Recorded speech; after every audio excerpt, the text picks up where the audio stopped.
नै तिमीलाई मेरो निम्ति सृजेका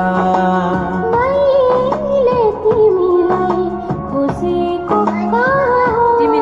ईश्वरले नै तिमीलाई मेरै निम्ति रोजेका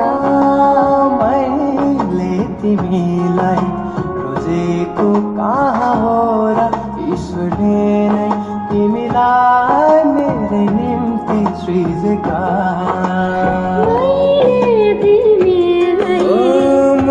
किमा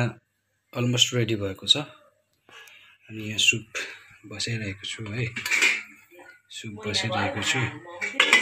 अनि यहाँ मैदा पनि बसिरहेको छु अनि यहाँ अचारको लागि खोर्सानी पनि भिजाइरहेको छु है यस्तो छ आजको यो चाहिँ बाहिरको दृश्यहरू खिड्कीबाट देखिने दृश्य यस्तो छ है ल अब मोमोको लागि रोटी पनि रेडी भइसक्यो अब स्टार्ट हुन्छ मोमो बनाउनु यो चाहिँ मेरो मोमो बन्यो जानी नजानी अच्छा यसरी चाहिँ पाक्दैछ मोमो है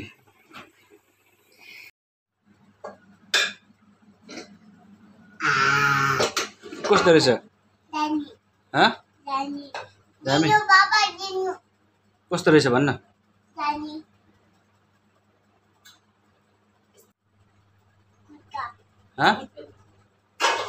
कस्तो छ अरे भन्न गुड छ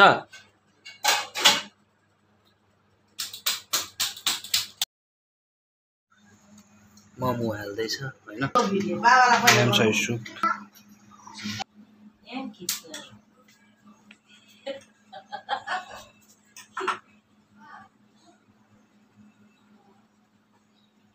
भाइ तिजु भाइ भर के गर्नु पर्दैन छोड्दिनु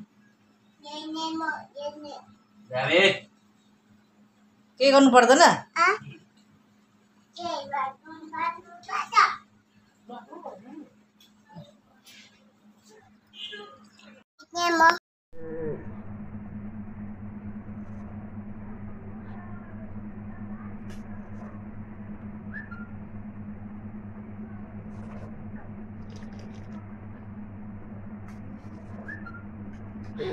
कस्तो रहेछ सुप सुप कस्तो रहेछ सुप कस्तो रहेछ भनेको सुप कस्तो रहेछ भनेको